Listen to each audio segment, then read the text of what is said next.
All right, we're in a budget meeting, and we've got Public Works with us today. We're gonna go down through and talk about motor pool and budget, but the motor pool's the big one here. Get the best of it. There's the building maintenance and operations. What else is on here, Janine? Telephone and radio. Telephone and radio on here too? This is echoed pretty good. Okay. And we've got two commissioners here, Commissioner Lee and Commissioner Graves. Commissioner Ivey will try to call in if he does. We'll go from there. So Deneen, as we're going through this process, if you wanted to start off and just talk about where we're at with the process, just like we did on the last one. Now it's red. Okay, so again, we are going through the internal service funds first because that's such a large component of departments' budgets. And today's kind of just a sort of initial look through the budget of what's in there, and to see if the commission has any questions that Public Works can answer. There will be a meeting that's scheduled later on with the department heads and Public Works to go over in more detail and make sure projects are prioritized, or at least there's some discussion on that.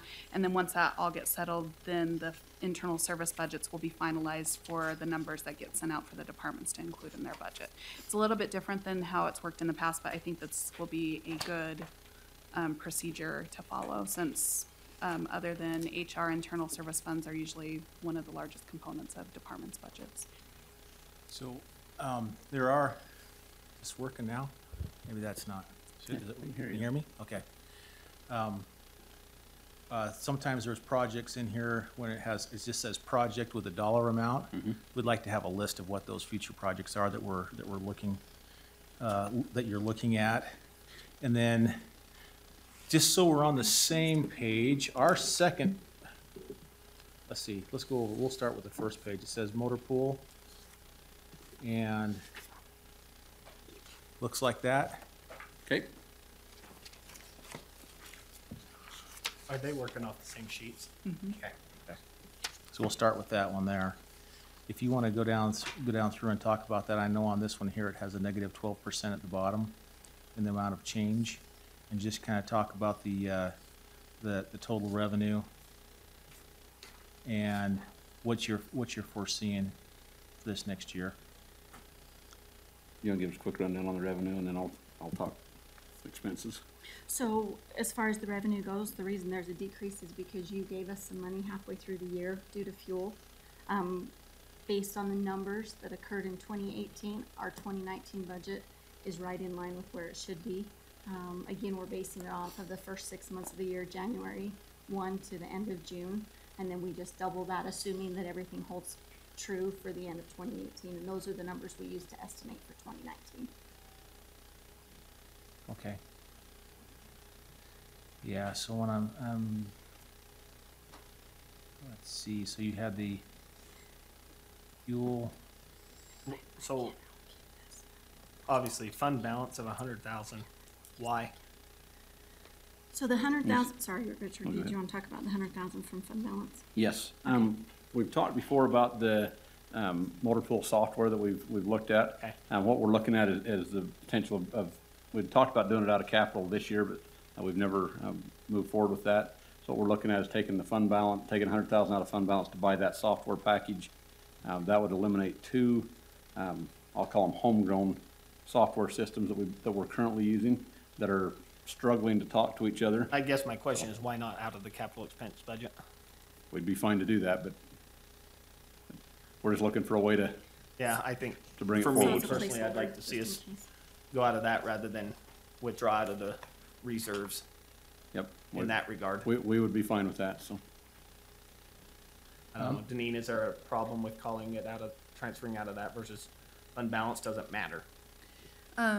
Well, I don't think the $100,000 for the fund balance for software system should be coming out of fund balance, because the reason that Motor Pool has a fund balance is for the accumulated recapitalization of vehicle purchases. So essentially what you're saying right now with the way, if that's what it's actually for, is you're saying we're taking $100,000 that's reserved to replace a sheriff's vehicle 4 years from now, Right. and instead using that to buy a software package. So I actually think that We should do it a different way. well, there's two ways to do it. One, you could certainly take it out of the capital projects, which is coming out of reserves regardless. I mean, Right. that's general fund reserves. If you have it in the operating budget, though, it gets spread out to Departments. the departments, which was actually probably more appropriate. That way it's split proportionally based on the number of vehicles used. Right. And it's Right. it's dedicated for that purpose. Not Yeah. every department in the county has a vehicle. See, and that's how, see, that's That's to me how the better we'll way, do so it. maybe increase the rental rate enough to cover that cost. Absolutely, we'll Because do that's it what based on a does. percentage.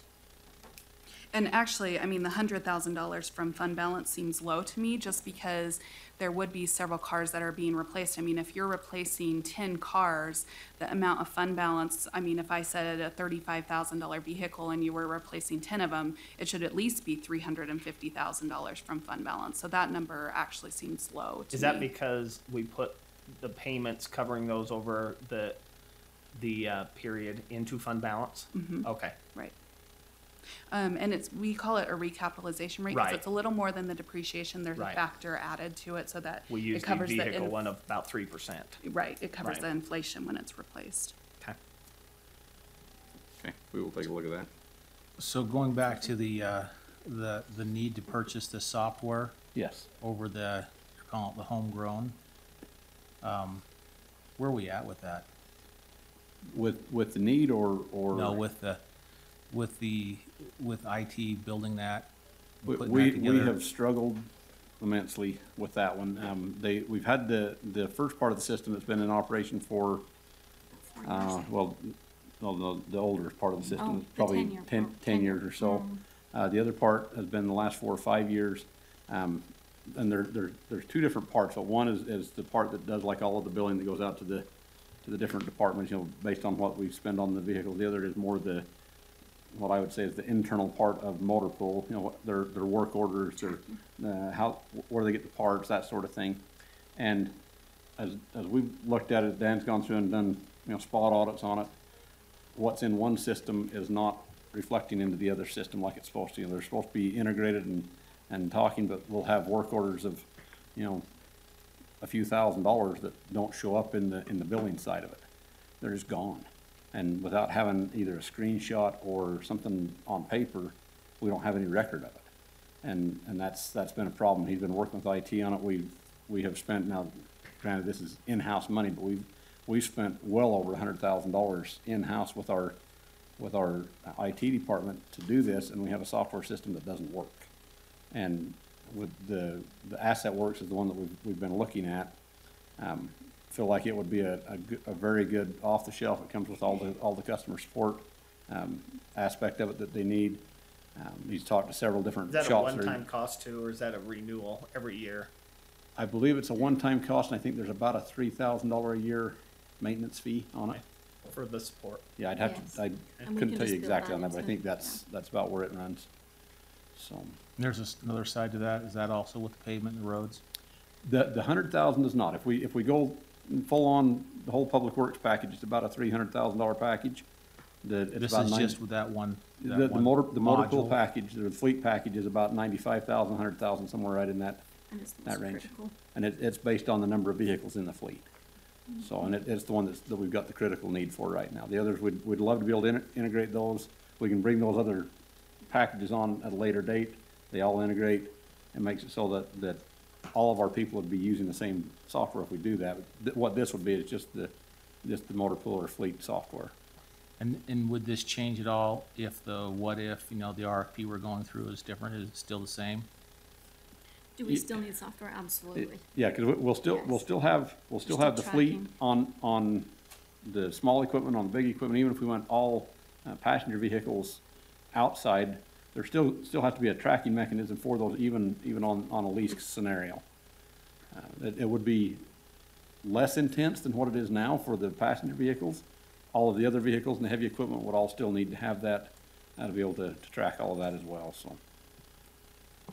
I guess my only concern is, the only part I don't like about our budget process is, here you're making a request for a need for January.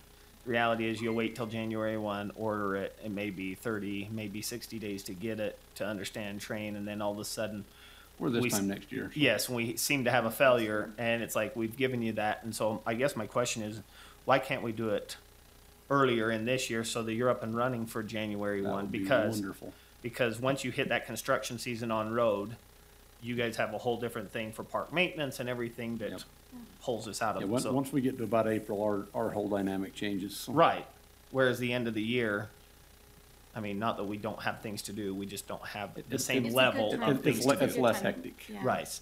Less So concerns. that's kind of my concern with if we're gonna approve a change to that, I would, hope the commission would maybe fast forward that a little bit if funds can be identified right now. And if you want to do that as a budget change for 18, we'd be more than happy to move forward with that earlier than the first of the year.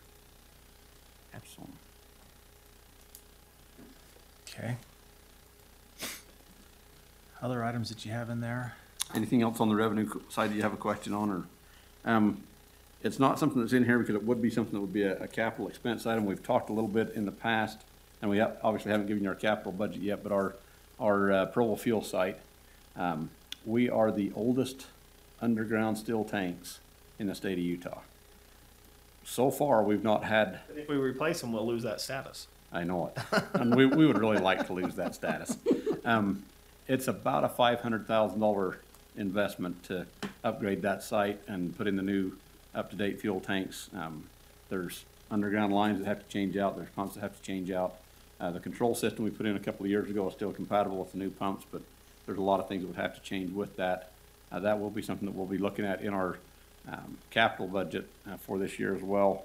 And kind of along the fuel line, we have gone to start using 87 octane fuel. That was a recommendation that came from the fleet. With the newer vehicles, we actually get better gas mileage if we use the mid-grade fuel versus the 85 octane. So we do have a little bit more expense in fuel, but we're getting better fuel mileage out of the vehicles with that. So that is one change that we've done with the fuel, and that's actually currently in place. But other than that, anything else on motor pool? No, I had one question for Deneen. Deneen, do we need to be putting in the insurance waiver amount? No. Okay, I didn't 'Cause think it's so, but I not- wanted to make sure. Yeah, right. So the vehicle equipment and leases and so forth, you're going from, the budget amount is $4,700,000 to 2019, $6 million, over $6 million. Where are you looking at, Commissioner? Which line? I'm looking on line looking here. 39,561. We're still on income. And the question is, what's the difference? Yeah, Fuel. Is it fuel? Yeah, so remember, like I explained, unfortunately, we're always a year behind. So our numbers for 2018 were based on expenses in 2017. Our numbers for 2019 are based on expenses in 2018. And this is the year we took the big hit in fuel. So now your numbers for 2019 are more reflective of what they should have been for 2018, but we don't have that crystal ball, so we base it on actual expenses that occurred during that 6-month period. We're running not quite $1 a gallon more than we were a year ago. Yep. About 90 cents a gallon more.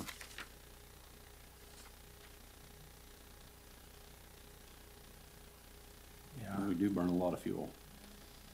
Maybe we should discontinue take-home vehicles. Yeah, it'd save us a lot of money. Oh, there's Nathan right there. Let me get him on the phone. Hello, Nathan. Yeah, she called and couldn't get a hold of you. Let me have her try again.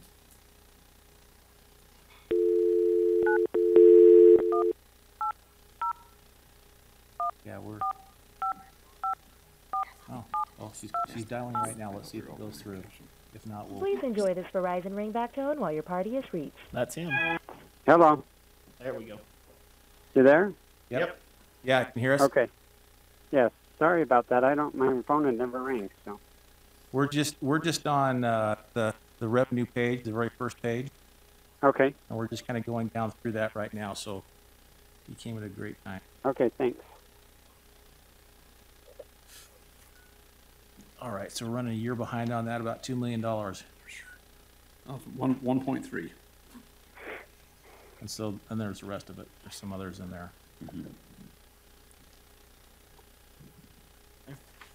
All right. Operating, I'll tell you, when I was looking down through these, looking at personnel, it looks like you get about this is on your motor pool operations. Looks like you're projecting a 1% increase overall. 1% decrease. Oh. Well, that's what doesn't make sense to me. Look at the total at the bottom. is Right, what I'm no, looking I at, know. 1% increase. But we just does- approved staffing plan changes, so that's- but that- yet your permanent employees went down. So in other words, we're already planning on nobody getting step increases, or I don't get that. You would have had to have eliminated a lot of positions in order to have a loss and not encumber any step increases. Get those figures personnel, so that's straight off of the sheet the personnel provided for. I'm wondering if it doesn't include the overhead That's what- allocations. So I'm wondering if Well, we should you look guys at put that. that in. Well, for our admin allocation, no, it does not, because, so there's a percentage of my pay and Richard's pay that's charged to motor pool, but we don't have those figures from personnel yet. So those will be added, and that'll basically percent difference that you can see. Okay. Yeah, so I'm focusing on these percentages, and especially on the benefits too. We've already had one, the benefits were way higher than what it was on there. So those numbers I want to make sure we get correct. Because as they go down through, and of course, if you look at the bottom, then after you look at the supplies, material supplies, now we're at 68% or 35%. Let's see. Well, can we stay in that personnel first? Sure. See, this is what I don't understand. So you guys don't get any of those numbers? Or you don't select any of those numbers, they all come?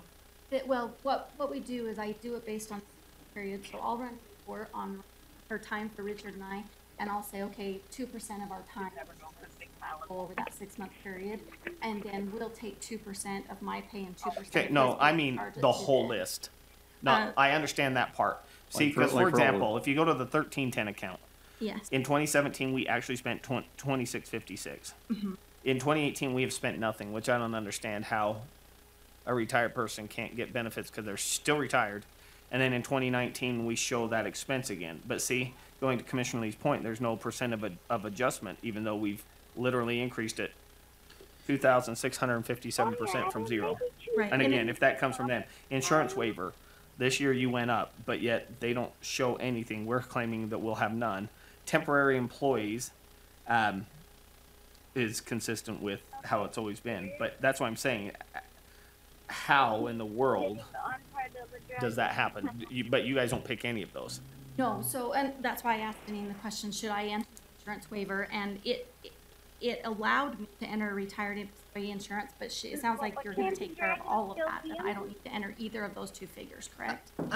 Well, retired employee insurance, I actually don't think that you don't have any current I don't think we employees, which do. is why there's no amount for 2018. So, Well, if we don't have any, then why would we have them in 19? well, because they entered that number because it had been there in 2017. Okay. Right. But, so it's a number error. And the reason that there's no percentage there is because you're dividing zero. Right, which right, is- right. Yeah. And then the insurance waiver, that gets budgeted up in employees and then it gets transferred down because if I understand correctly, the way that HR is doing its budget, even though I thought this was gonna change when they moved to Workday, they're still using an average benefit package that they use Yeah, for which every is single ridiculous. employee. And so, for example, for health insurance, I know in the numbers that they sent out, they were using $14,000. And if an employee waives insurance, it's gonna be much less than Right. $14,000. And so it just gets transferred from the benefits line down to the insurance waiver. So they wouldn't enter that Okay. in their budget to start. That'd be an adjustment that would happen after the beginning of the 'cause year when you know who's waiving and. In other words, that 1% is going to be much higher than that. Yes. Oh, yeah. That's not gonna hold. It should be more like 4 Okay. or 5%. That would make more sense. Okay, I'm ready for the next one because I got a bunch of questions on that one because I know they enter this one. Yeah, the materials. So the materials looks like we are, what, 68%? increased. Yeah, so here's my problem with these line items, okay? Let's take the 2410 postage. 2017, you had 0. You budget $400, and year-to-date, you've spent $4.31, but yet we're putting in $250. So in 2 years, we've spent $4.31. I don't know why. I know these are peanuts, but they all add up. Equipment, supplies, and maintenance, we've went from 920 to 857 after we've made some transfers to $1.2 million for next year. Why? Like, So our fuel originally started at the beginning of the year. That's where the fuel lies. 250,000. okay, Yeah. that's, And see, what we did, just so you know, we took a 5-year average. Okay. And that's the number we plugged in for 2019, based on that 5-year average, because it was low in 2017, high in I just 2018. never thought fuel was in equipment. I thought we were Yes. talking like No. our So we leases put on road equipment, stuff like that. 725,000. That's- Yeah, we okay. put 725 here. Okay. Education. You spent 5,600. This year you've spent $1,171 that's encumbered. You had a 7,500 and yet we're still budgeting 6,000. Don't get it if we don't have software. We've talked about that one. Insurance. I don't get how we spent 161,000 this year so far, or we budgeted, we spent 118, yet we're only claiming for. This is vehicle insurance, isn't Vehicle it? insurance, yeah. Right, we didn't lose fleet, Right. so I don't know how we only have $128,000 budgeted, because we gave 148 last year, we've upped it to 161 based on that, and then we're budgeting 128, knowing we've expanded the fleet, not decreased the fleet. That's what I don't understand, because to Commissioner Lee's point, we're up 68%,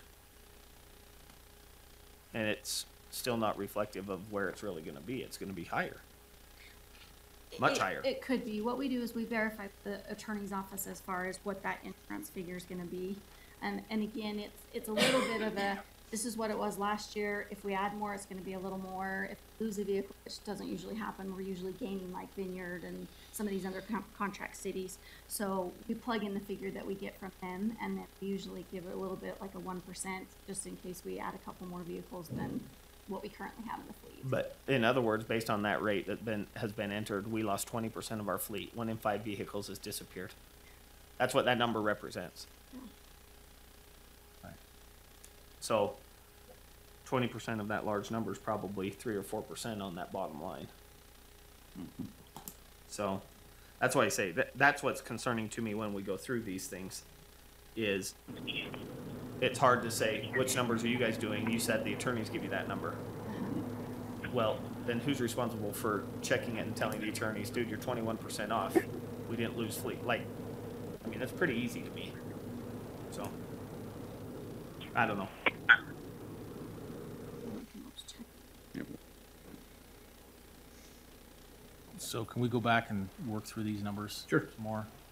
Yeah, because it looks like there needs to be. Sorry to cut in. Renee, is there any way you can turn the microphone volume up? I can barely hear. Well, yeah, I'll speak up into it. I've been sitting back, sorry. Oh, that's okay. And from the podium, I can barely hear too. Can you hear me? Yeah, Okay, better. I'll lean up closer too. thank you.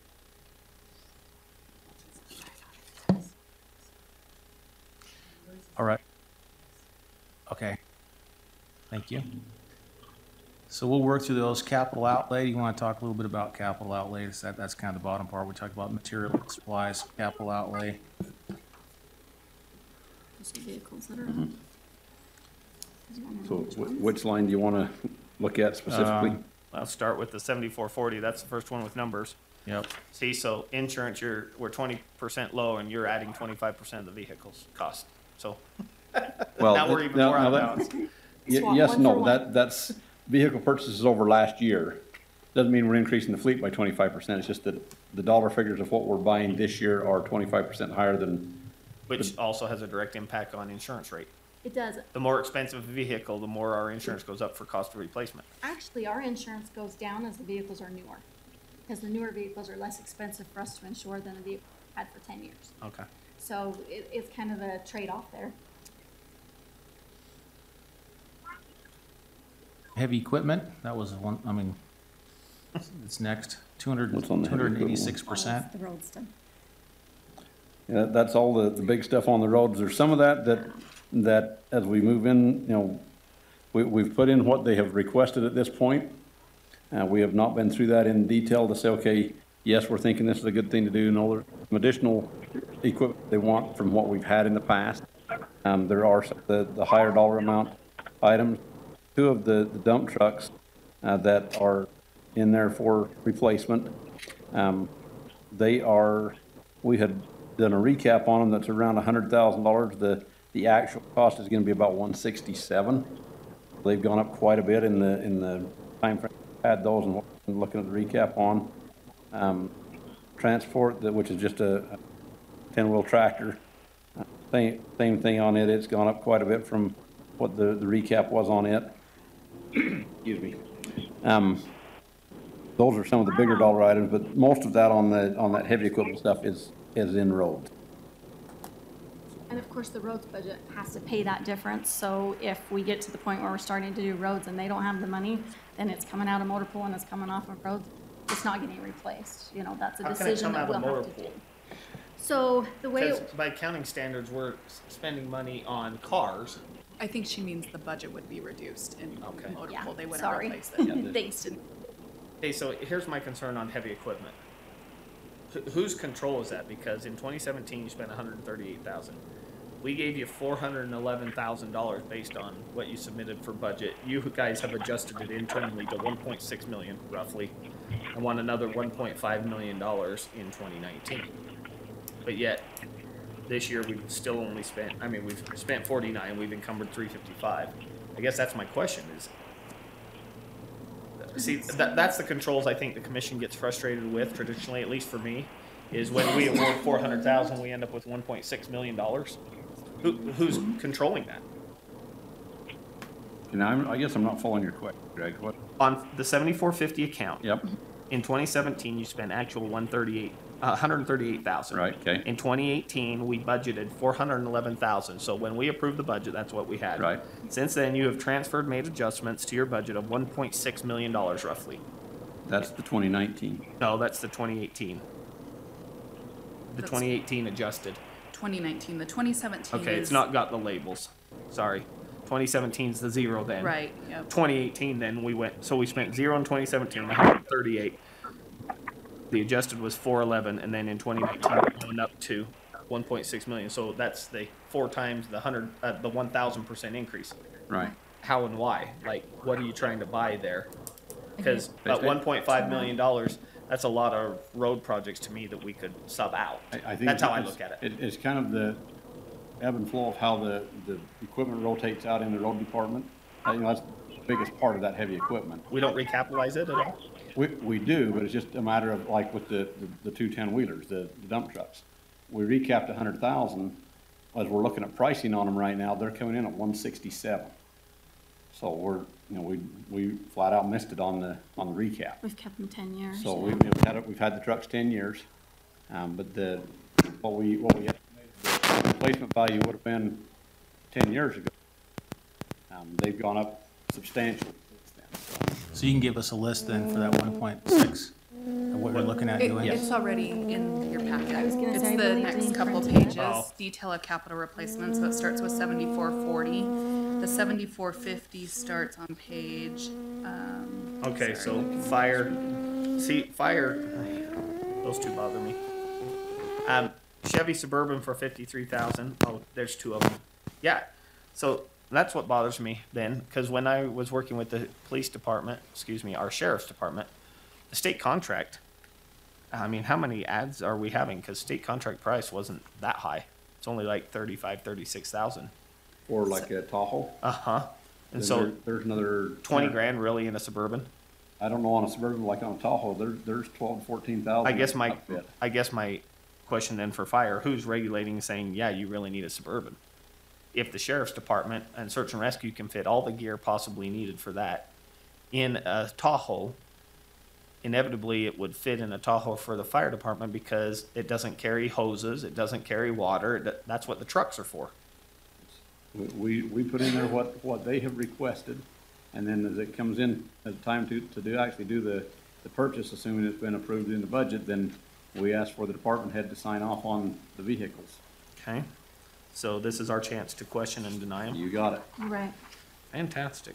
Yeah, and sorry, I'm gonna have to, I printed out the budget detail for 2018 instead of 2019, we so didn't have that's any what numbers. is there this year, so I'll have to get you an updated Oh, I list. wish but I'd have can- seen that last year. Um, That's not gonna go well for me when fire comes. But Commissioner Graves, you're right. Really what happens is the motor pool goes through and they make recommendations as to which vehicles should be up based on mileage, how long we've had it, and which ones are, in a sense, turning into a lemon. And I trust that list. And then, really, like you said, it's up to the department, like for us, for roads, just because motor pools said, hey, you need to replace 2 Max and a transport, and Richard and I both went, that's not gonna happen. I mean, we're gonna have to make some decisions as to what's a priority.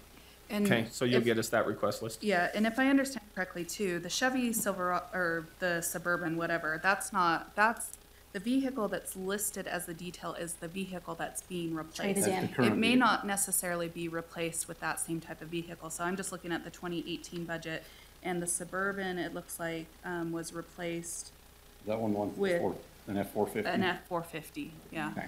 Okay. So remember the trucks that we had that we had to have the beds were on separate contract? Yep. and Yeah. That's the trucks Form. for the Suburbans you're talking about. Where you're looking at actually last year's list, but as we get the list in, So here's my concern with Okay. that, okay? This is not necessarily with you guys, but here's the problem. We don't see that list. We've never seen it like this, so this is good this year, that I remember. But then we have the fire department, our fire, Utah County Fire, that comes and represents. Well, because of the revenue crews that make this, which they don't ever make the money they've claimed they do, now we're expending hundreds of thousands of dollars more and running at a deficit, and yet the sheriff's department, which they fall under, have the nerve to come and tell us we don't have money to pay this, and this, because the commission's denying it, when in fact they're not controlling their budget and they're going for the most expensive things, claiming this helps us make revenue, yet the revenue's been flat for many years, and yet the fires are increasing. That's my problem. That's what we've got to try and figure out, because you're right. I mean, but for the commission ruling on any of these vehicles, because what happens is after the fact, they blame you guys in Public yeah. Works and say, well, Motor Pool approved this. Well, that's not right. well, and Motor Pool doesn't approve it, Public Works doesn't approve it. That's right. Ultimately, it's the commission that approves it based on the list that's provided. And, this is the opportunity where the commission can say, Right. okay, we don't want to do this vehicle, we don't want to do that vehicle. Well, where the shadiness comes in from the departments, not with you guys, is, well, that one's just being recapped and replaced. And so, yes, But just like with the 2 Max, yes, it's been recapped and it's up for replacement, but we know we've got $67,000 per truck we've got to Right. pump without a road. And that one I don't know remember. where we can do that. right. But, it's, in this process, though, we submit to you at this stage everything that's been requested. And then as we go through the process, and that's where things will get stricken out, or as we go through the individual budgets, where they or we have to come up with additional funding in, say, roads or fire or wherever it may be, then is there money there to do that or not, and how does that fly with everything else? So, Okay. So what I would like to see is I'd like to see a forecast for the future on these. I mean, we're looking at these and Public Works or Motor Pool looks at them and says, there's a certain amount of life left to these, or where we can get our best bang for our buck on our resale with these. I'm not seeing that, where all I see is the request, which you're transferring through as a request, and then here's the request landing here, but I'm not seeing anybody look at it and saying, let's do a forecast with this based off of what we have, what we said we were gonna have, and how long the life is, and how we can get our recapture our money. Those are the things I'd like Can to I see. add one more part to that? This is my real offense to that. Commissioner Lee's 100% right in everything he said, but there's another component that we do in this county that has cost us some great money over the years. Then particularly because most of the fleets in the Sheriff's Department and or Public Works. What we then say after Commissioner Lee's right, well, we say, well, this one's got to be replaced. It's at 150,000 miles. Okay, because that's the best value maybe we get. But instead of selling it at auction, then what we do is we take and apply it to a grant-funded position, then say after a year, this thing's got 168,000 miles, and now it's part of the fleet. We have to have it, so we got to get a new one. That's the problem, and that's how we're circumventing the process inside the departments. And before they even get to that, looking at the recap on these things, if we do an analysis beforehand, and we're saying, oh, wait, we're short $60,000. Yep. Well, it'd have been nice to look at it possibly last year and say, we're short $60,000, so the recap's gonna have to grow. And part That of way we can what I've get to asked it. Dan to do in looking at this is that we need to be looking at those recap figures every year for Yeah, all the vehicles. Absolutely. And he should be able to adjust them as he Well, sees. as we do the budget each year, that should change. You know, because Yes. if you're seeing a vehicle that's So do you have that increasing, capacity in the current software, or will the new software give us that? I think that's on Dan's spreadsheet, honestly. He's tracking it now by Excel, yes. Because we should only really be 1 year behind Right. when it Yes. comes to recap. We should never be 2 years, 3 years, 4 years And honestly, behind. on a, you know, even a $40,000 vehicle, we ought to be within a couple of $1,000s one way or the Sure, other. Right. unless we make a drastic difference to what they are. Yeah, if we go from a, you know, sedan to an F-350, okay, that's gonna There's gonna be be a difference. drastically different. But if we're going an F-350 to an F-350, we ought to be able to target that reasonably close. So the other thing I think we should add to that component, just based on what you told us earlier too, if we have a 10-year recap on something, trailers, whatever, right? I think we need to have an internal check where we say every 2 or 3 years, where are the current prices? Yep. That way, we can Are we start aligned? recapping at a greater rate or the current rate, and again, ba- forecasting the future. I think you did every year. I think that and- should be an and- every year thing. And based on the discussion we had on Friday when we were looking at the possible lease scenarios, it may be that, you know, in the past, we've always said, okay, we've got to be at least 100,000 miles before we sell a vehicle. And in some cases, some previous commissioners have thought it ought to be closer to 200,000. Well, in reading some of the stuff from the various lease proposals that have come in, the sweet spot's about 90,000 Sure. miles. And that might be at 3 years, that might be at 5 years, might be at 7 years. Depends on the But use. if we can kind of figure out where that sweet spot is for resale, then, you know, we maximize the dollars rather than say, okay, well, I've got to hold that truck 10 years because I've got to hold it 10 years. Yeah, Right. but So, resell's the important part to me. It's not allowing a department head to come and say, this one's up, we need you to replace it, and allow them to keep it. well, and if we Right. need to increase the fleet with a vehicle, then it needs to go through the process. Okay, I need an additional truck. Right. Or See, because the other this. component to that, to me, is where the county, if we do this the right way, and again, if we do it every year, that's fine, because then the resale value can help offset some of those percentage of differences if we miss them, even though historically 3% is pretty good. It will help offset some of those, and if we resell them, you know, then it goes into that whole pot of motor pool. I know the departments feel like that's our money, we should get it. Well, not really. It's always been done this way, so it should go into that larger pot, and they should reap the benefits of it when they do it the right way. Could I just interject a couple things Yeah. really quick? First of all, I wanted to mention that sometimes also going back to some of the issues that are seen, and I know typically we're under recapitalized, but on occasion I've seen where they're over recapitalized and then they take the extra recapitalization and expand the fleet because they're buying, you know, say they had 2 kind of souped up vehicles, they buy 3 lower model vehicles, and then it's just expanded by a unit. Doesn't happen all the time, but it has happened. I agree. Yeah. And so part of, I don't know if such a document exists, but it seems, I hate to call it a staffing plan, maybe we could call it an equipment plan, but it's almost like there needs to be, okay, here are the positions who are authorized to have vehicles and the type of vehicle that they're, you know, like this can deal with a passenger car, this needs a 4-wheel drive, like that type of thing, so that way you're kind of aware of what the basics are. And just like, you know, if a department wants to amend their staffing plan, then that has to come be presented before the Here's the board in plan order that goes with it. to make that change. The other thing I wanted to mention is that we've had this conversation before about the under recapitalization, and we actually had a methodology that was put into place. So I want to make sure that I explain that before we start going down a road that's going to duplicate efforts that have already happened. So first of all, recap is a function of depreciation. So it makes it really difficult to all of a sudden midstream change a recap percentage in the middle of the useful life. And so what happened several years ago is when this came up that this was an issue is Dan went through and he figured out here's where we are going to be on the recap and here's what I'm guesstimating the replacement value of the vehicle to be. And here's what our differential is. And at the time he originally calculated that again several years ago was about $3 million. And so if you go to the county's financial statements in the general fund, there's an assigned fund balance for capital replacement of the equipment. So there were 2 things. One, that would take care of the vehicles in the past that had been undercapitalized. And then going forward, he was using more scientific method of making sure that, like, we're probably gonna be more on track going forward.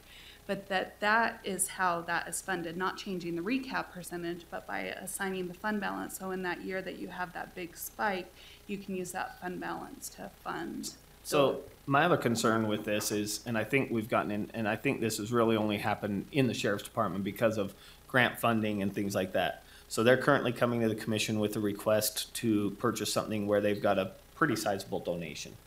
The problem is that I have on the recap is, I don't know how, and again, I know who gets blamed, but it doesn't mean this is how it's done. If the county's only spending, let's say, $35,000 of a $100,000 vehicle, boat, whatever it is, are we recapping because we're seeing the $35,000? Are we recapping what the actual value is, right?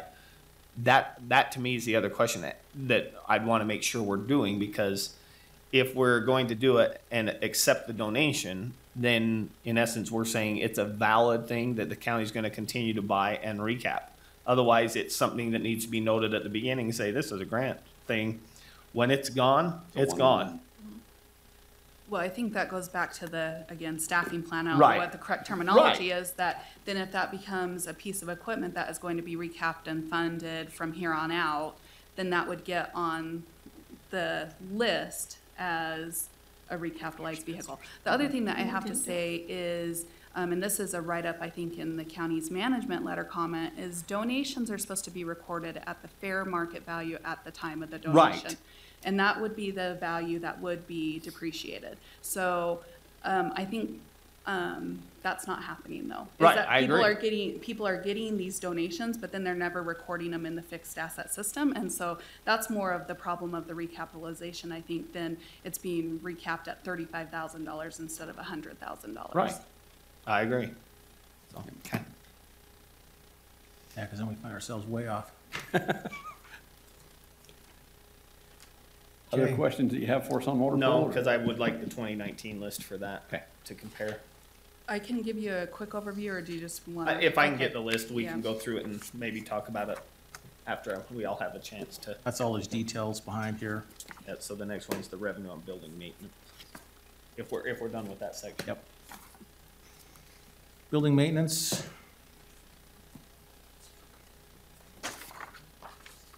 Go ahead and hit the highlights, and of course, you know, probably see the ones we'll ask you questions on. Just looking here on, Don't know how your lease rate goes down, for example, special projects. We're asking for a lot of money, so I'd like to see what that's about. Those type of things. Are we looking at the income sheet? Yes, we're on revenue. So the special projects line is something that Deneen adds afterward based on what departments put in their budget. Okay. So the building lease is the only line that we put in there Okay. on the bottom. So how come- it's 8.7 this year. How did you decrease it? We should be increasing every year on that for inflation. We don't have an inflation cost in it. It's, I thought we did when we redid it 2 years ago, sorry. I don't think so. I think it's a fixed per square It's a foot fixed per cost. square foot price. Okay, so did we lose property? We, I mean, if it's a fixed cost on square Does foot, that shouldn't it be the include- does that exact same include every year? Externals? no, our externals here, and so we lost, Okay. of course, Rocky Mountain University, because of those changes that they made. And then we also lost, Chaffetz, but yet Chaffetz office is now being charged to GIS, so that came into the building lease. But EOC, Yeah, but those The total EOC about remodel. $35,000, Oh. not 300,000. I didn't bring my list last year to compare to this year, but we did that audit on the space and we feel confident with the numbers. And trying to keep up sometimes where different departments are and what's getting used and what's not.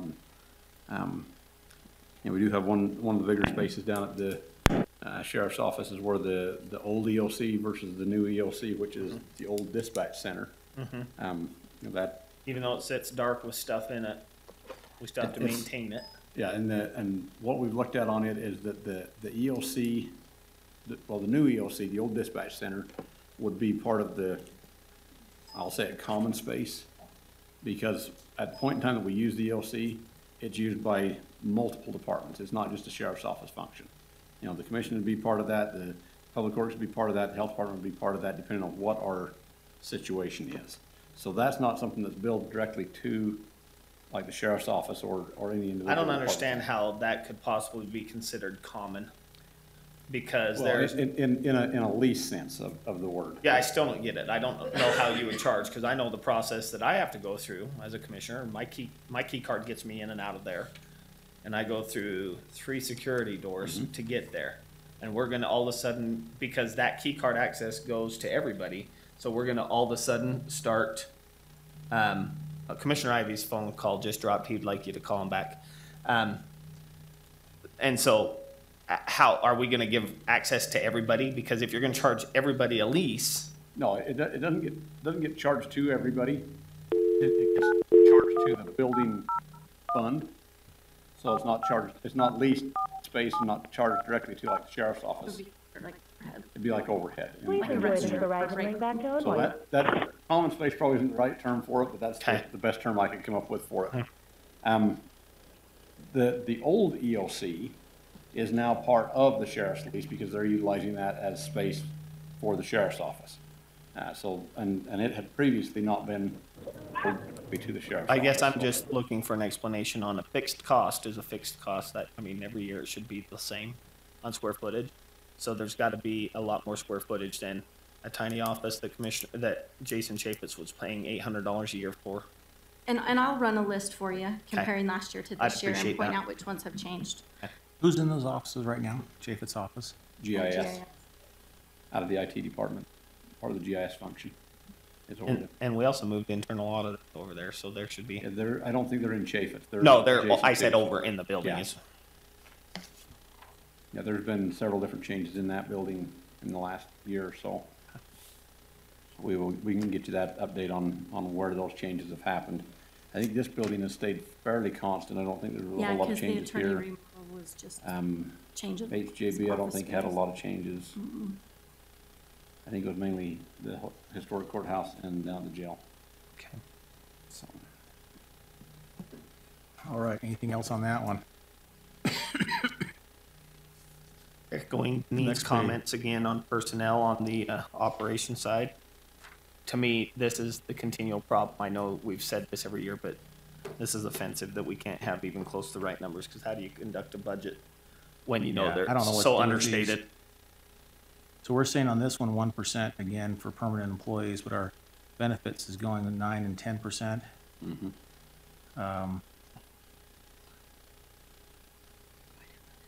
Yeah, those numbers they just don't add up. Which is funny, because we know that our benefits, we're signing a 2%, we signed a 2% increase. Right, and that benefits figure is based on everybody getting every. Right. Benefits package, so. That's what I mean. Unfortunately, Deneen said it doesn't change until we do. I open don't know why they enrollment can't and- just take the historical, like Nanina's always asked, put it in, and then as we have to adjust it when we have the It would make a lot more actuals. sense. yeah, because we don't have those numbers till basically the end of November, Yeah. No, so. Yep. Okay. So work on that one, work on those. Yeah, and those are ones that we can give you the best guess at what we've got, but we're Talking bound by what comes from personnel Salary. as well, so. But honestly, I'm kind of concerned for us actually on those numbers this year.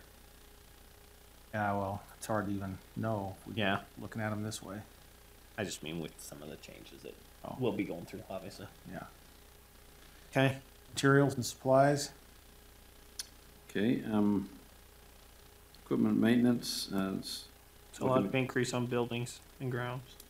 buildings and ground, yeah, that's, Those are the projects. those are the projects that are in there, that we'll get you the A detail list, I made a note. yeah. on those, of what they are. Deneen, is that what these are? Yeah. Did I print the right year though? Sweet. Oh, I did print the right year for this one. Do they have that then with, Yep. Well, but it just says It project. just says okay, projects, yeah. So it'll say courthouse Just- project 42,000, So building you- maintenance yeah, so we- 80,000. we've got the detailed sheets that we can get you on those that have what those projects are being looked at, you know, carpet or if Carpet, it's elevator remodel, elevator. that kind Okay, of so those since we're were- on that one, 175,000 building maintenance at security center, what would those projects be? put me on the spot. Just a second, my page. I mean, cause $3,000 at Foothill Treatment to me is regular maintenance type, you know. And you wanna know for the security center? Yeah, and then HJB also has 175,000. So I'll Two just very read, different I can just buildings. read down some for you Please for do. the jail. So they have the flagpole remodel, they've got 50,000 for carpet, they've got light LED upgrade, 40,000. We've got the STAFA upgrade on the building controls, 32,000. UPS replacement, 75,000. Handicap operators. UPS, what's that? Uninterrupted power Power source. Okay. Battery backup, basically. Yeah, okay. They've got the generator at the dock, replacement 39 on that, shower repairs of 50,000. Haven't we been repairing and replacing showers down there for like 4 years? Constantly. It's constant. Okay, so it is something that, It's Really? kinda- we can't With afford to do the- it all at once, so we Well, try to and, do. and with phase at the a time. captive population that's there, for lack of a better term, they beat the crap out of it. okay, And by the time we get around, we're back to doing them again, so. Okay. And then he's gonna redo the Sally Port roads with like a chip seal and or a crack seal and then just mastic. Maintenance on the pavement. 35,000 Out for of the that. do we charge any of that to the dispatch center since they're now leasing and using those? Sallyport wouldn't be, because that's just going in and out of the jail. On the loop road, I don't know if that's. We don't included necessarily, in there or not, but so. maybe when we go to do it, we should. Yeah, probably hit them with a 3 or Because they may 4% of want that to total do cost. their, or when they come and wanna do theirs, then we say, okay, well, we'll do this Sure. and yours at the same time. And So the health and Sheriff portion. justice, same thing, 175,000. I'm curious on some of those. So building upgrades, 16,000, again, those are for the building controls. Server, 10,000, he's got 60,000 for carpet. in the 16 or just- 60? 60 for the carpet in the justice court. 60,000 for just the justice court? Yeah, that whole floor. Is it? That'd be the whole third floor. That'd be the I whole think. third floor, sorry. Okay. I better was make like- that more clear. There's a lot of tile up there too. He's got 15,000 in for painting in that building. Let's see, Who's he? Because there's, Brady. I'm sorry, Brady Christensen. okay, I was gonna say, because there's Health, A lot of he's- Ralph, there's Richard Nance, No, there's, Yeah, this is what's coming This out would of be our Brady's jobs. so. list. And Okay. again, this is something that we would then approach the departments out and say, you know, is there anything we missed, or something that you're concerned about as well? okay. So what's the 88.5 then underneath? Say 175,000, and that's building maintenance, and you have projects, 88,005. So the 88,000 is the projects that I just read off. The first line would just be the regular, a toilet Maintenance. broke, I've got to put a new faucet in, I need to change out a light bulb, I've got to clean the So carpets. hand sanitizer, all that falls under that, correct? And those Yeah, are all our- contract, the a lot people of that that's come in, contract. The custodial people that come in and clean for us, elevator contracts, all that kind of stuff. So the projects would just be anything that we would consider above and beyond our normal maintenance. Like, we need to So we go out replace for a separate carpet, or we bid. need to upgrade, the building controls, or we need to put in a new air conditioner. That kind of, that would be a bid. Does that make sense? Usually determined on a rotating basis. So you've got a schedule. So for example, for like the every building. Sallyport roads, we did them in It- 2015, and he's trying to rotate them every 4 years. So those are the ones that happen to be up for 2019. So- Sorry, Richard. No, you For got a chip seal? Well, on that road? No, this is on a mastic seal. They would do a crack seal and Crack seal on a then mastic seal. What did we do 4 years ago? I think we just did Same thing. crack seals all. Okay, I was don't gonna think say, we if we, because if we did a complete relay or No. overlay, we wouldn't No. need No, they haven't had an overlay on them in. a lot of years. Time, so. Long Okay, So a motor pool, when you come to projects, building maintenance is 3,500. That'd just be the regular maintenance on the building, and then there should be a projects line. yeah, 57,000, so like, So we need to put new shingles on the truck shed. Again, this comes back to the whole decision of, Do so, we stay there, do we move? because with we're 38,000 to put new shingles on the truck shed. We're 9,000 to put a new roof, at Motor Pool, because the roof that's there is 16 years old. $10,000 to put new bay doors in because they're constantly breaking. So we're paying so much for maintenance for them to come out and fix them that at this point it will be cheaper to just replace them. and then when you put these projects in, you would adjust the rental rate, right?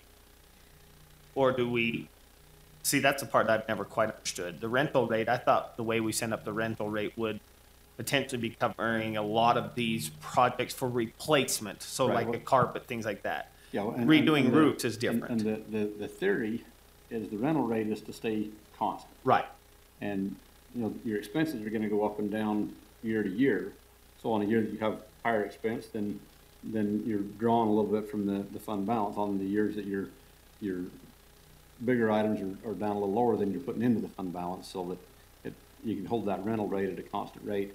I know like that, especially for like health department and stuff like that, for their grant purposes, they need to have that rental rate Right. stay constant, so.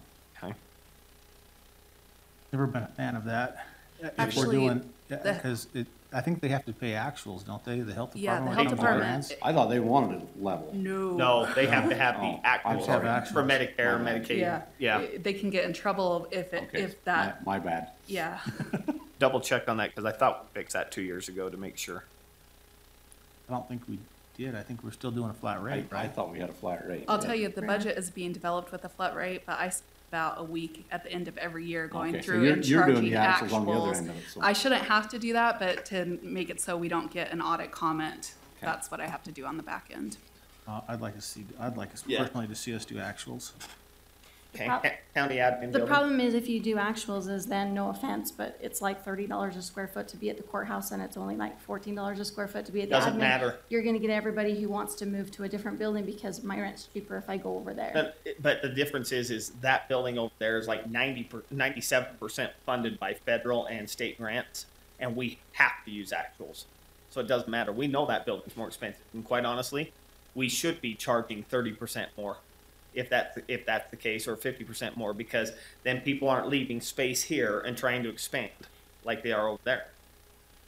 To me, that's exactly what should be going on. But if the attorneys are allowed to expand and take 7 attorneys, take them out of here and go over there and work, you know, same with the sheriff's department. I know which departments there, which aspects on the first floor, but if they have to pay 15 times the rate because of how expensive that building really does cost us, instead of remodeling part of the EOC or any of that, I mean, that to me is the better utilization, because we have a lot of, in my opinion, dead space, conference room space that doesn't get completely used, that some of them are too big.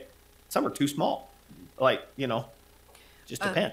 Just for comparison, for 2017, so the rate, I break it down into like a direct billing rate and then an overhead rate. So the overhead rate would be the same between Right. the courthouse and the administration building, because they're not Right. attributable costs.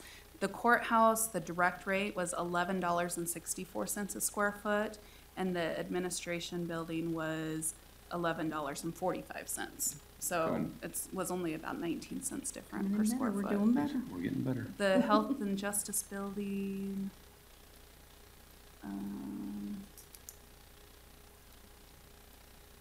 was $9.46. Okay. County admin building project.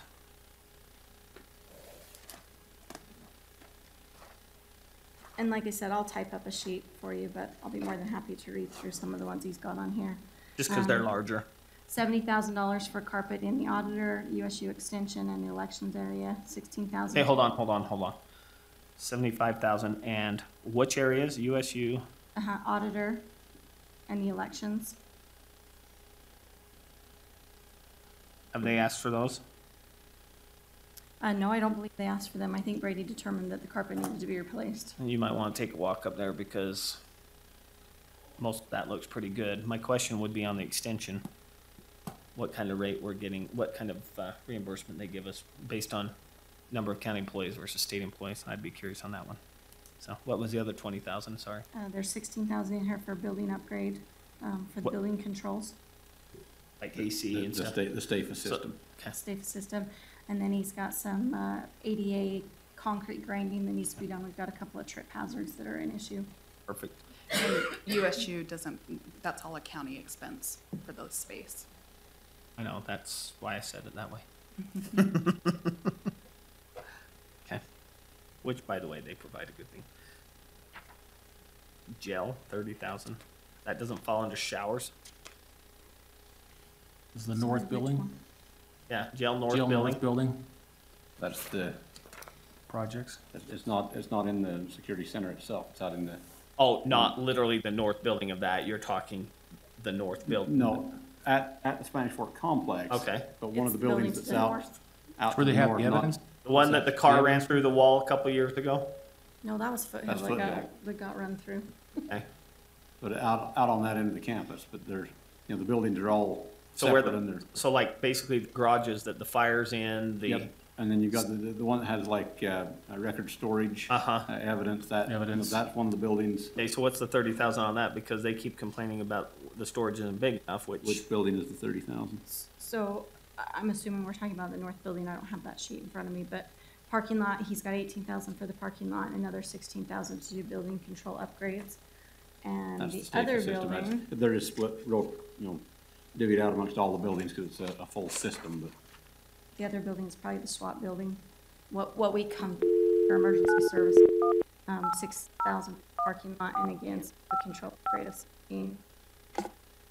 You know, I mean, for me, it's really hard to question or agree or not with projects, just on Please enjoy this just Verizon that he's ringback asking tone while for your it, party or is he's seated. stating that it needs to be done. You too? Is there some sort of a schedule or a reason why he would say, yes, this needs to be done because of X, Y, and Z? Do we have anything like that?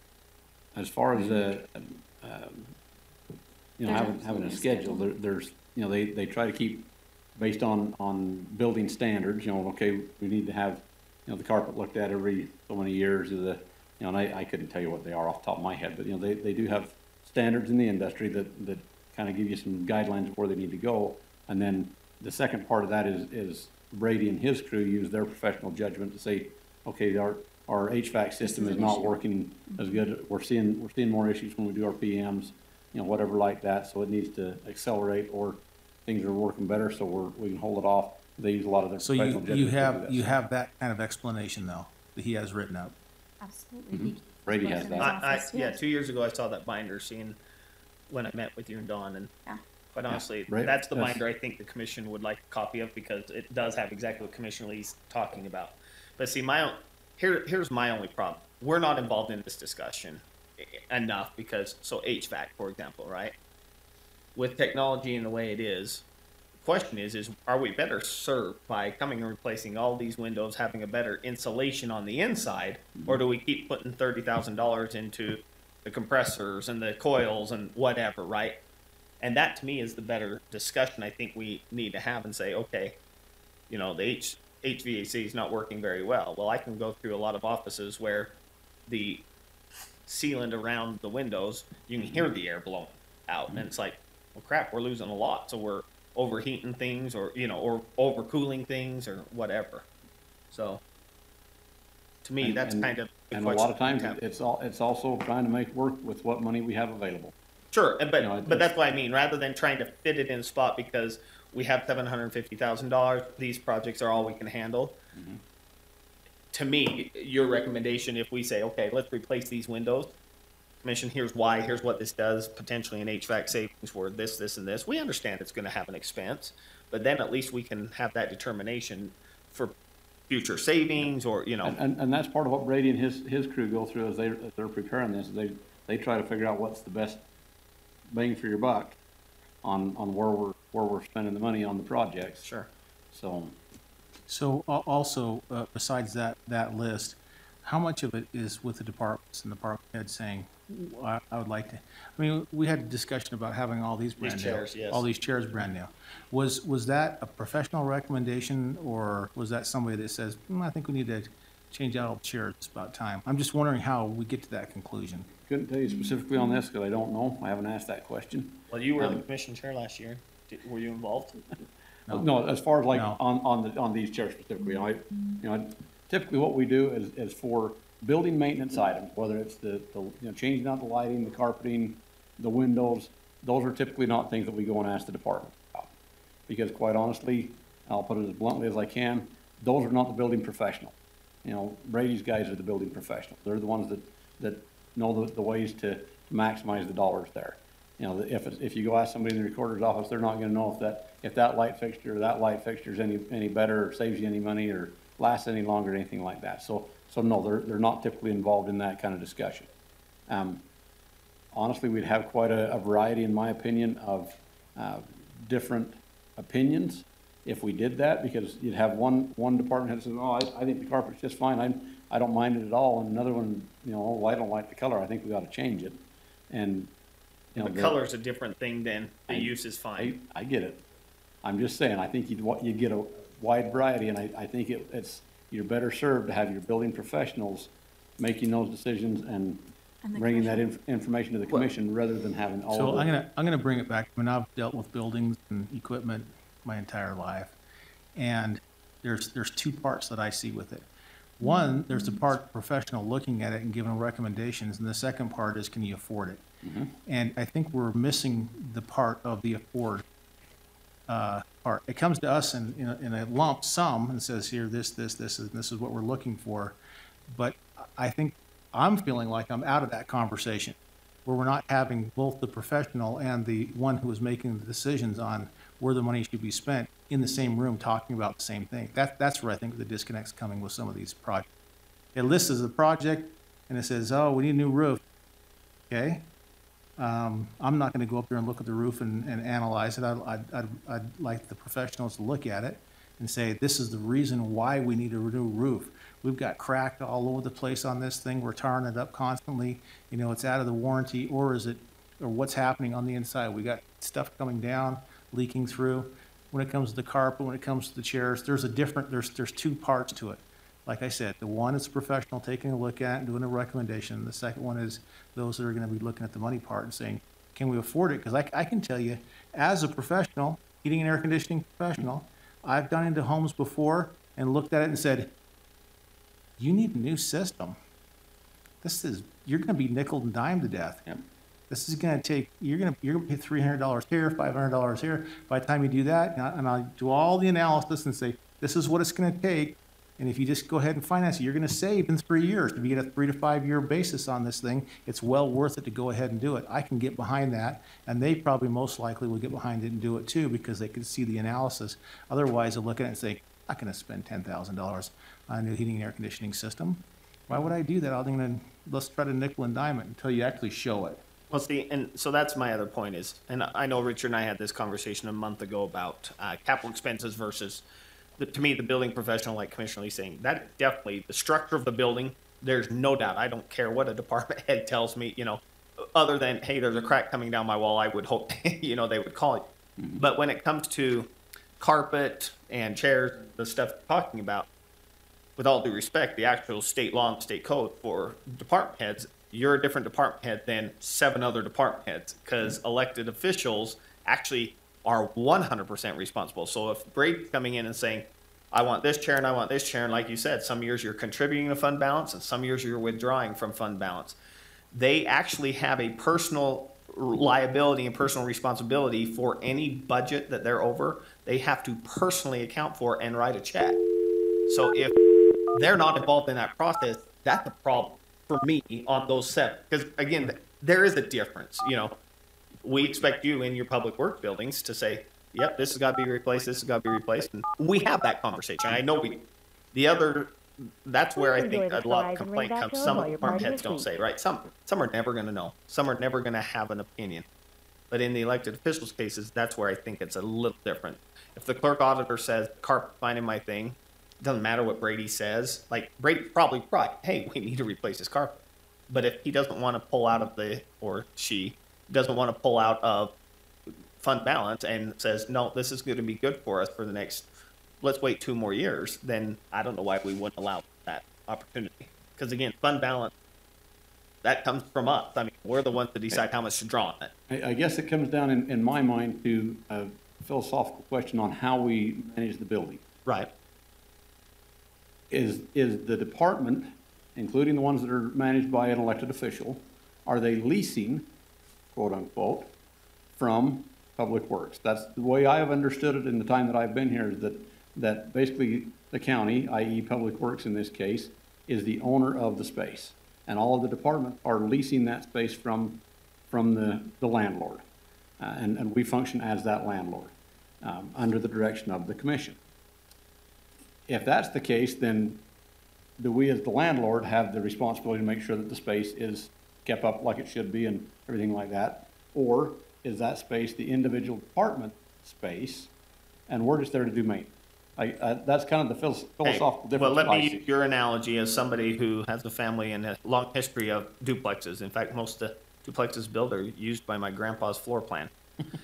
So the reality is when you have a landlord-tenant responsibility, when you have somebody in there, I have never in my entire life, my family has a long history, we have never gone in and replaced carpet and painted walls or done any of that until there's a change in the tenant. Now, again, that's using that analogy. It doesn't exactly work because we're not leaving this building in The 50 tenant's not gonna change, so. Right. Right, but that's the problem, is philosophically, you're not exactly, I mean, we're not comparing apples to apples when we say that, because the relationship landlord-tenant, you're right. And that's why I say the structure of the building is one thing, right?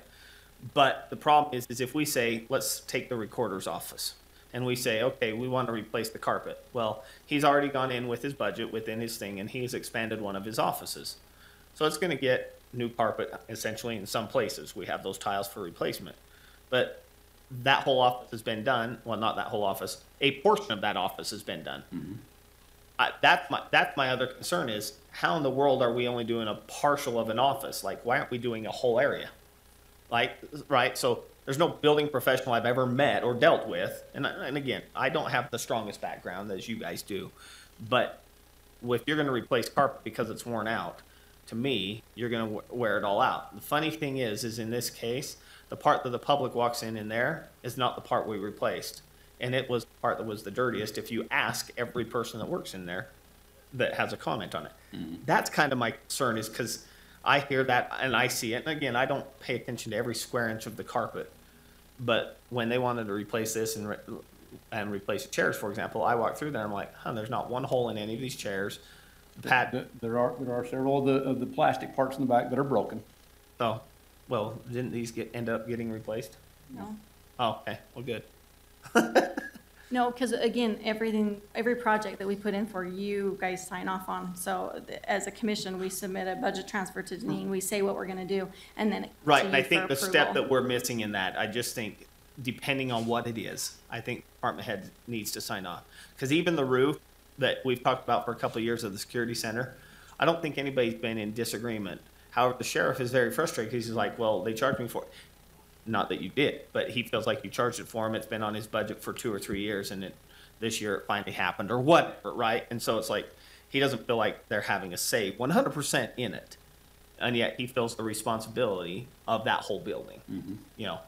And, you know, not that we're gonna always agree on everything that should be done, but he should have a say, and then again, that say should be represented at the commission. You should have a say as the person in charge of that, also represent the commission, and then ultimately the commission has to weigh in on that decision. I think that's kind of what we're trying to get at, right? Right. Yeah, that's interesting, talk about the philosophical on that, if it's a lease or who is ultimately responsible for it, because I would think through accounting purposes, the reason why we put it in a lease basis is so that we can account for it, so when we have grant funded and everything else attached to it, we can actually say, here's what it actually is costing. And I see that being appropriate so that we can do it, and I looked at Ian on that, I'm sure that's the reason why we have it in a lease form. But even though it's in a lease form, there's no ownership. It's not like Public Works owns it and then controls it. That seems foreign to me, that there's a certain ownership and control. The way it was explained to me when I came here, and this was set up long before I came here, it actually had both purposes. One is for the accounting side of it, but the other is so that there was a department that was responsible for the building. Not an individual department that had their portion of the building, but as the building as a whole. So responsible, okay, I can agree with Right, that. and okay, ownership may not be the right term for it, but basically that's where the responsibility comes down to.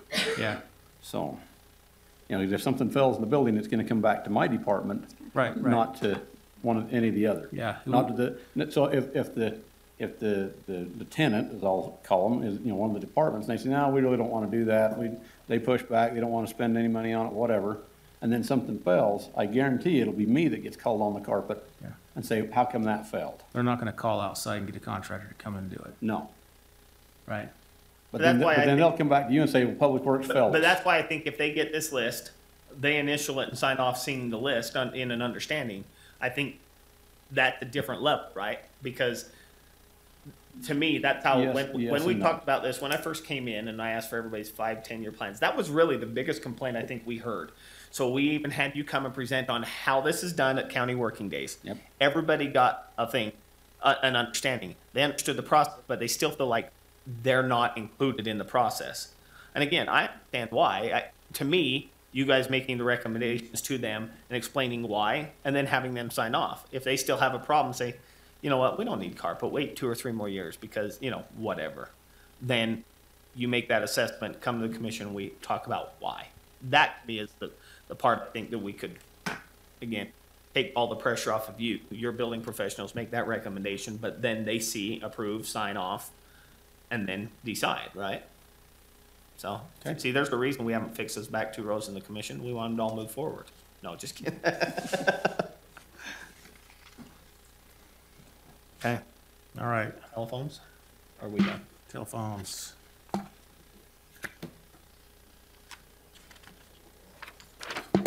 Just don't know how all these are down so much in revenue.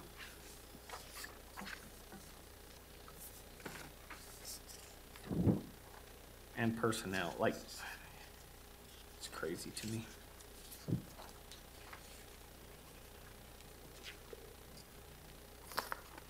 What's the other, outside other charges? What is that, just for my reference? The particular one that's on here, is Utah Education Network, the fiber lease that they pay to the county for fiber that's over by UVU that they use. And then in addition, there is fiber that dispatch is using that belongs to us that they're being billed for each month. So where it says outside other revenue, 24,000, that's those 2 accounts. I hope that was the one you were talking about. Yeah, the 3,000 account.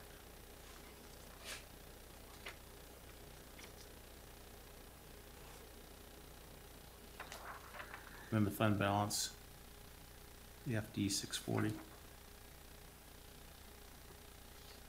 Going down from 300 to 100,000 for this year. Yeah, I think we're just looking at that, we're, A new system the still. new phone system. But that says 200,000. In the budget, we put it in at 200,000. Bobby's still trying to get us a definite figure on that. It's just kind of a plug figure. It's for discussion purposes as to what are we gonna do? And that's still looking at going to like the voice over IP type system. An upgrade from where we're at. It's, this system we've had in place for, 12 years, 14 years, something of that nature. Yeah. So, I like the voice over IP anyway, but we've been talking about it for a couple of years, I think. it brings a lot of, new functionality to it that we don't have on the current system. So my only concern with it is, I don't know the difference between our current system if we're on anything like that, but we already hear about speed of internet, and if we're tying up data already on our internet provider, doing couldn't VoIP answer that phones for you. isn't gonna help, No, it wouldn't. so, 'Cause it would tie up bandwidth, I'm sure. oh, absolutely. Especially because of the recording processes that we would have to put on them, the, the tracking as far as retention of Mm-hmm. all those things. And again, Okay. I'm in favor of those phones, but a lot to think about on that. okay, the next sheet, telecom operations. Now, this is interesting, permanent employees. Yeah, permanent personnel thing sucks. It's down right now. We need to make an allocation for radio employees that spend time in telephone. We have not made that allocation yet. Those A employees percentage cross of over their- between the 2 budgets. Right. The way that the system is with HR, they're all in one or all in the other, but they, in reality, they crisscross between the 2. Well, okay, except for on your budget, just jumping ahead real quick, radio, the actual budget in 18 is 163. You've only budgeted 166, so that's $3,000, which actually will probably only handle that increase, so we're still missing $45,000 plus increases. So, and honestly, that will go down because of the amount that will be allocated to telecom for those radio employees. In And then 18? For for 19. 19. But also for 18, so this 163 that we budgeted is the fake number. It will go down. For 2018? Because for 2018, so in 2017 you spent 65,000. Actually, I'll wait till we get there, because, but if they're intertwined, I don't. Yeah, but if The- you look the at two are radio connected. and telephone together, you know, that's, for the personnel cost, you got to kind of look at the two of them together, Okay, well then, so. probably in 17 in radio and telephone, you spent. Now I got to do math. 155 and 65 is 220. Yep. Okay.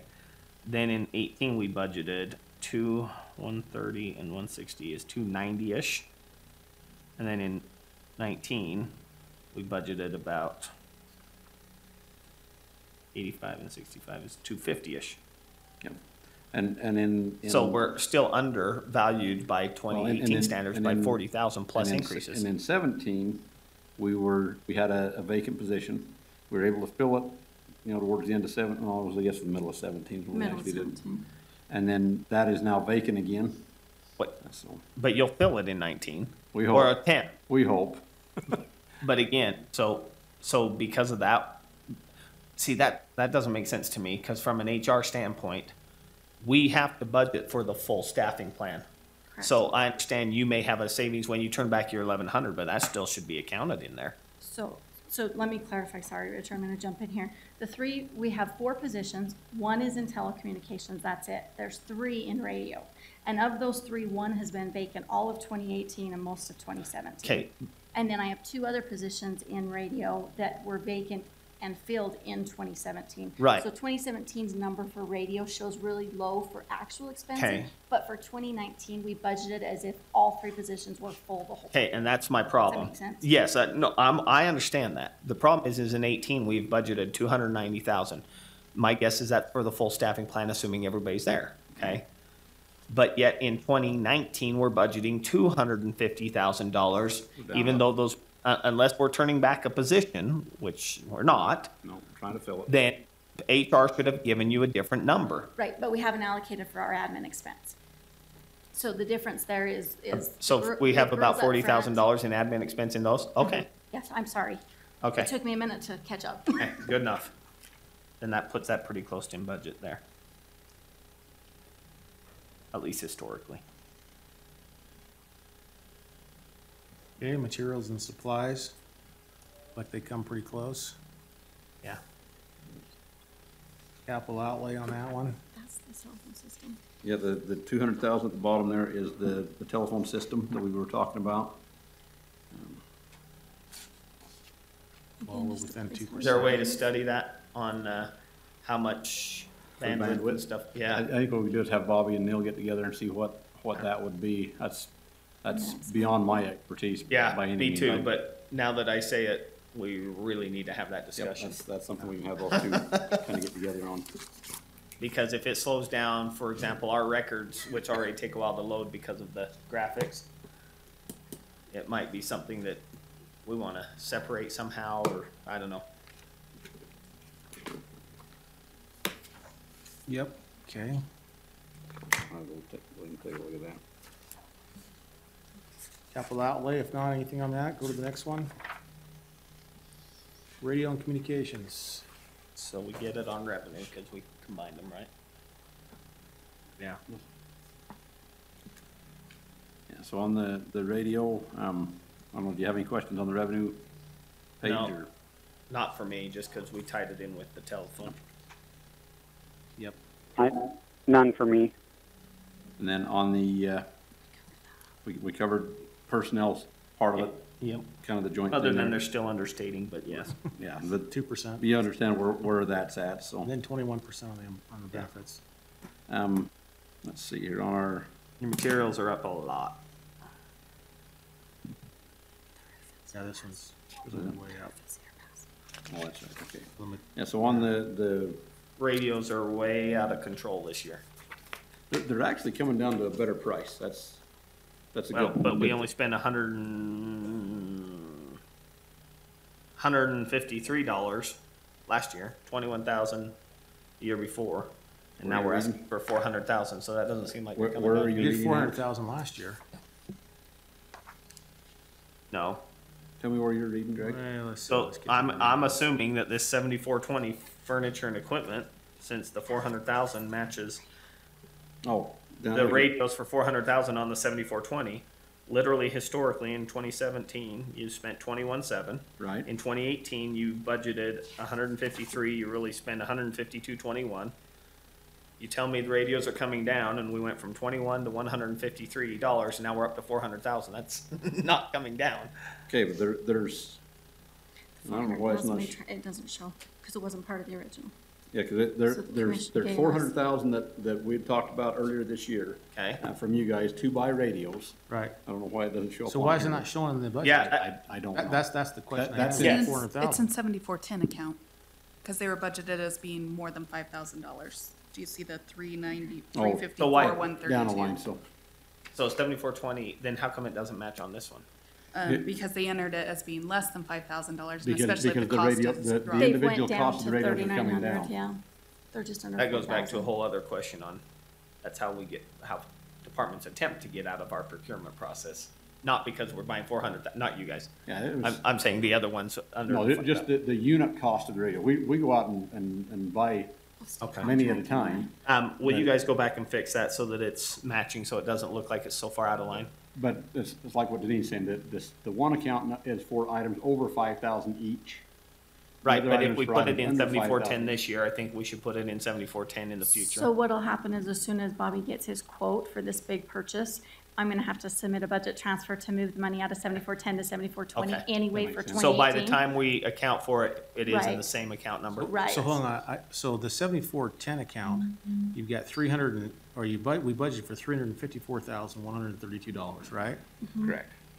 And year-to-date expense on it, zero, We have not bought any radios. We're just in the process of Getting bids. acquiring them right now and getting bids but on you're them. looking at getting another $400,000 for next year. Correct.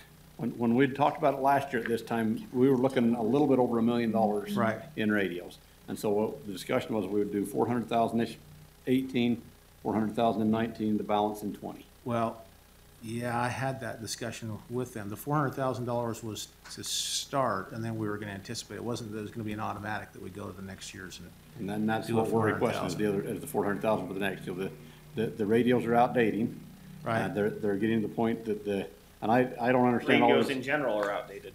Well, in a lot of cases, yes, but it's still for public safety communication and interoperability, it's still the way that we have to go to be able to operate primarily on the public safety side. So So, why does it take so long? what do you mean? Well, we put this in the budget the first of the year. And it's August. And I think we just got an approval Bobby's just not been very long busy. ago on the Well, 400,000, Well, didn't he's we? been so tied up that he just hasn't had a chance, and him and I had this conversation last week, and he said he'll move as quick as he can on it. Yeah, it was So- transferred on January 2nd, Oh, so and then there that- was a okay. transfer out just this past week for a generator Right. Out of for that fund? 45, that's why it's For 354, T-Mountain. 132. We don't need the radios. Is that what they're saying? No, we need the Just radios. saying, I don't And know. why are we transferring out for a generator? Because it's the generator for one of the mountaintop repeater sites that makes the For radios the work. radios? Yes. Okay. It's the Teep Mountain repeater site that the generator has gone down on. So it's part of So the it's whole not a radio specific system. radio, but it's part of the system. It's part of the system. Yes. I think that rate needs to be looked at though, because I guess the concern that I have is what needs that to be looked at? the rate rate. that's being Mhm. Yeah, we talked charged, about because that. it doesn't seem like there's enough And money we had in talked there about that to as be well. covering the equipment purchases. Like the Yes. generator and stuff like Well, that. And even the radio purchase. Yeah, Even mainly I radios was thinking about themselves, yeah. radio, but Yeah. Okay. So let's try and fix that before we send final numbers to the departments. Is that possible? Yep. Yeah. All right. And just in case, I don't know if you remember, you had a question on the special department supplies, the increase there. We need to replace the roof at the Cedar Pass Mountain site.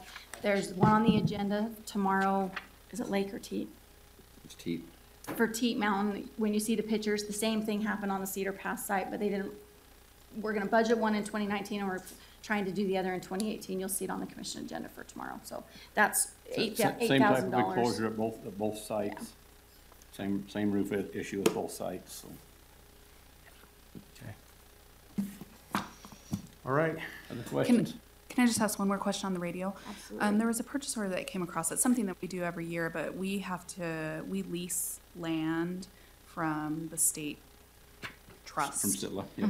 And it seems like there's some agencies that are maybe doing sublease, but maybe seems like some of them, like the cell phone towers, they do pay us a lease amount, but there may be others who don't. Would that be true or not? I mean, The Teep Mountain site, I think is one that has a cell tower on it. I don't think there is on Lake. And I don't think there is on West. And Cedar Pass, we're adjacent to them, but not on the same site.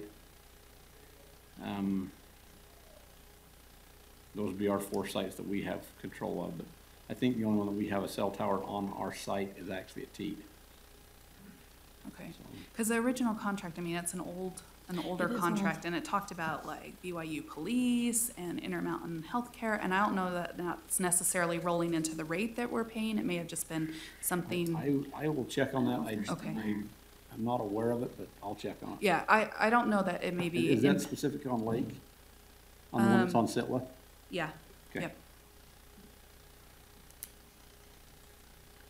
BYU Police and Intermountain? It's the subleases, and again, this may not factor into the cost, but the agencies that were identified in the contract were UCA, formerly UCAN, Pleasant Grove City, the Forest Service, University of Utah, BYU Police. University of Utah? Yeah, that's interesting. We gotta charge them extra. They're down here in Utah County. They can afford it now that they're in the Pac-12. Yeah. So to kind of recap, then of course, there's some numbers on personnel and benefits that we're going to be looking down through. Can I back up on that? Sure. Just so that we get numbers in order to have a discussion. I think that those should just be estimated right Okay, now. that's all right. So when Absolutely. pay period 15, I think it is post, which is the one that includes the market study, what I would probably recommend is just taking that Take and it, multiplying do it the by 1%. 26, and then maybe like another. like, 1.5%. Yeah, to accommodate like the step increase. Get us closer. And, Yes. and then That you're at least gives dropping them those ballpark, numbers in. so. Yeah, Yeah. right. Wait. At least, even if it has to be I mean, they may adjusted. change. Which, by the way, she's made that same recommendation for 4 years to HR, and it sounds reasonable, but for some reason gets ignored. Well, every system's supposed to. Workday's supposed to solve all the problems. Yep.